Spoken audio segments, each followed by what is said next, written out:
पिछले 10 सालों से चाट बेचकर गणपत के घर का गुजारा हो रहा था, लेकिन अब उसके चाट के ठेले पर ग्राहक आने कम हो गए थे। क्यों जी, आज फिर केवल 100 रुपए।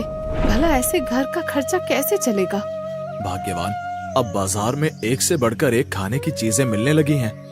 सुनो जी, दशहरे का मेला शुरू होने वाला है, खूब चाट बिकेगी तुम्हारे ठेले की। हाँ, गणपत दशहरे के मेले में अपनी चाट लगाता है। मटकी बेचने वाला उसका दोस्त हरिराम भी उसके साथ ही बैठा होता है। आइए आइए, चाट खाइए, सबसे बढ़िया सबसे स्वादिष्ट चाट। आइए आइए और चटकारे लगाइए। अरे भैया, ये चाट का जमाना नहीं है, ये तो चाउमीन का जमाना है। मटकी ले लो मटकी, ठंडे ठंडे पानी के लिए, मीठे मीठे पानी के लिए, असली मिट्टी के मटके। क्यों बेकार मेहनत कर रहे हो? ये जमाना मटकों का नहीं है। न जाने तुम लोग कुछ नया क्यों नहीं करना चाहते। गणपत बहुत उदास हो जाता है। हरिराम गणपत को उदास देखकर बोलता है, क्यों, घर पर इस तरह मुंह लटकाकर बैठने से काम नहीं चलेगा। हम दोनों को अपने अपने परिवार चलाने हैं। चल क्यों ना इन लोगों के अनुसार हम कुछ नया सोचें। अरे भैया, हम लोग गरीब लोग हैं, क्या नया सोचेंगे? कुछ नया करने के लिए लागत भी तो नहीं है अपने पास। अगर तुम कहो तो मेरे मटके और तुम्हारी चाट दोनों को मिलाकर कुछ नया बनाते हैं। मुझे 30% देना और 70% तुम रखना। नहीं यार, अब चाट से काम नहीं चलेगा। ये तो मैगी का जमाना है, मैगी का। बुरा ना मानो तो एक बात कहूँ, क्यों ना हम मटका मैगी ही बनाएं? अरे वाह, नाम तो बड़ा मजेदार लग रहा है। कोशिश करने में कोई बुराई नहीं है। तो फिर पक्का रहा, कल मेले में हमारी मटका मैगी बिकेगी। तो फिर पक्का रहा, हम दोनों की पार्टनरशिप पक्की। दोनों घर पहुंचते हैं और पैसे मिलाकर मैगी बनाने का सामान खरीद कर लाते हैं। अरे मुन्नी के पापा, तुम इतने उदास क्यों हो? सब ठीक तो है ना? अरे भाग्यवान, कुछ भी ठीक नहीं है। मेरे ठेले से तो इतनी चाट भी नहीं बिकी कि हमारी लागत ही निकल पाए। घर का खर्चा कैसे चलेगा, कुछ समझ नहीं आ रहा। माँ, मुझे भूख लगी है, खाना दो ना। हाँ, चाट खा ले, बहुत चाट बची है। नहीं माँ, मुझे मैगी खानी है, मैगी। भाग्यवान, उसे मैगी बनाकर दे दो। जो भी हो रहा है उसमें बच्चों की क्या गलती। सुलोचना, मैं तो मटका मैगी का ठेला लगाने की सोच रहा हूँ। हाँ जी, बात तो सही कहते हो। ज्यादा लागत भी नहीं लगेगी और बच्चों को मैगी पसंद भी आएगी। अगले दिन से गणपत का मटका मैगी का ठेला लगना शुरू हो जाता है। आइए आइए, शहर में पहली बार सबसे नई स्वादिष्ट मटका मैगी, एक बार स्वाद तो देखें।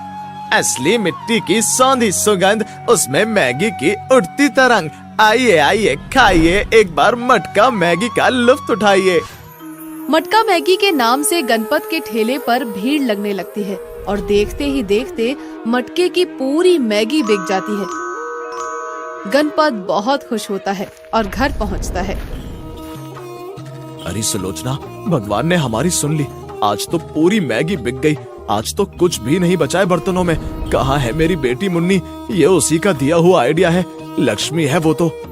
देखते ही देखते गणपत मटका मैगी बहुत प्रसिद्ध हो जाती है।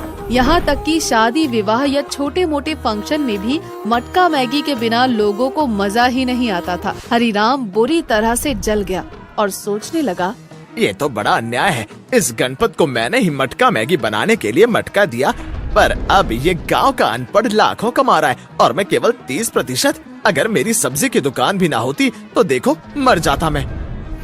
एक दिन उसके भरोसे अपना ठेला छोड़कर गणपत सामान लेने चला जाता है। भैया, ये गणपत का ठेला है ना, जरा एक मटका मैगी देना। जलन से भरा हुआ हरिराम मैगी में चिली सॉस मिलाकर ग्राहक को दे देता है और कहता है, भैया आपको पसंद है तो खाइए, वरना इस मटका मैगी को खाकर तो लाखों लोग बीमार हो गए हैं। हरिराम हर एक ग्राहक से यही बोलता और उन्हें वापस लौटा देता या फिर मिर्ची डालकर मैगी उन्हें दे देता। गणपत वापस आ जाता है। लो गणपत, संभालो अपना ठेला। बहुत से ग्राहक तुम्हारी मैगी की बुराई करके गए हैं। मुझे तो लगता है तुम्हें व्यापार बदलना पड़ेगा। अरे छोड़ो भैया, मैं तो तुम्हारे लिए एक बढ़िया आइडिया लेकर आया हूँ। तुम मेरे ठेले के पास ही जूस का ठेला क्यों नहीं लगाते? जो लोग मैगी खाएंगे वो तुम्हारा जूस भी पियेंगे। बड़ा चालू है। जूस में मैगी जितना फायदा कहाँ होता है। मेरे सामने बुद्धिमान बन रहा है, इससे बढ़िया मजा दिखाऊंगा। सीधे सीधे गणपत को हरिराम की जलन समझ में नहीं आती। वो चुपचाप घर चला जाता है और गणपत का व्यापार धीरे धीरे बढ़ता रहता है। अरे हरिराम भैया, ये मैगी का मसाला खत्म हो गया है। अगर आपके पास टाइम हो तो मैं 2 मिनट में मसाला लेकर आता हूँ। हाँ क्यों नहीं, जाओ जाओ, व्यापार तो तुम ही करते हो, हम तो खाली बैठे रहते हैं।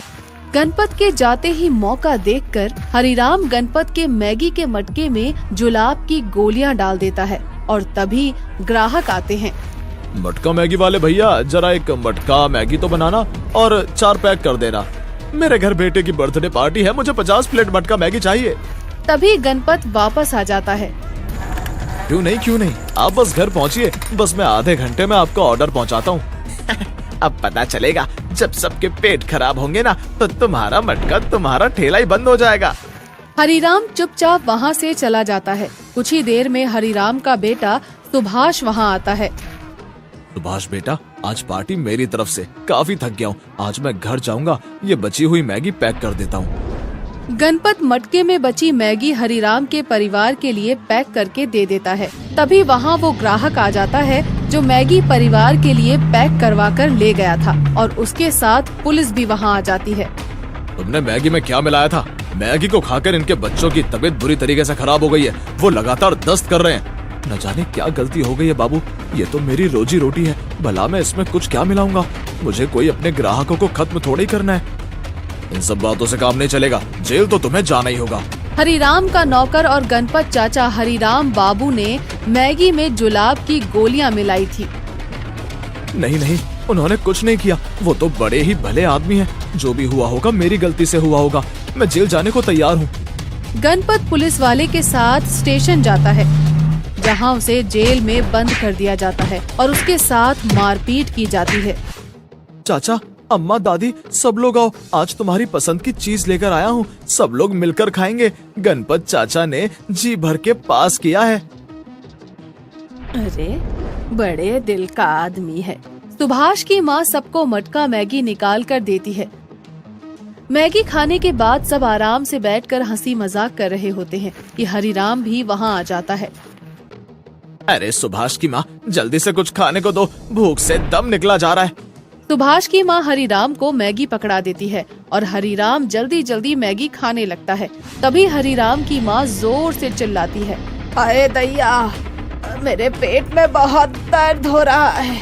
अरे मेरा पेट तो फटा जा रहा है। जल्दी से मुझे बाथरूम तक ले चलो रे। अरे अम्मा, पहले मुझे जाने दो, वरना कमरा ही गंदा हो जाएगा। मेरे पेट में बहुत तेज दर्द हो रहा है, मैं रोक नहीं पाऊंगा। अरे भैया, कैसी बात कर रहे हैं? मेरी तो बड़ी बेइज्जती हो जाएगी। पहले लैट्रिन नहीं जाऊंगी मैं। ये लोग अभी बातचीत कर रहे होते हैं कि सुभाष चिल्लाता हुआ बाथरूम में घुस जाता है और दरवाजा बंद कर लेता है। कुछ ही देर में हरिराम के पेट में भी उथल पुथल होने लगती है। अरे तुमने ऐसा सबको क्या खिला दिया कि सब लोग दरवाजे पर खड़े हैं? लैट्रिन के मारे मेरे पेट में भी दर्द हो रहा है। अरे आज तो मैंने कुछ भी नहीं बनाया। सुबह गणपत भैया ठेले से मैगी लेकर आया था, उसके सिवा हमने कुछ भी नहीं खाया। पत्नी की बात सुनकर हरिराम को पता चल जाता है कि ये सब उसी की करनी का फल है। हरिहर बाबू, आपने गणपत चाचा के मैगी में जुलाब की गोलियां मिलाई, ये जानते हुए भी उन्होंने पुलिस वाले को आपका नाम नहीं दिया। इस समय वो जेल में है, आपको शर्म नहीं आती? पुलिस स्टेशन जाकर हरिराम अपना अपराध कबूल कर लेता है और गणपत से कहता है, गणपत, तुम तो सचमुच बहुत बड़े दिल वाले हो। मुझे भरोसा हो गया कि जैसी करनी वैसी भरनी। मुझे माफ कर दो, मैं कान पकड़ता हूँ। इस घटना के बाद गणपत और हरिराम की दोस्ती पक्की हो जाती है और गणपत की मटका मैगी शहर शहर में मशहूर हो जाती है।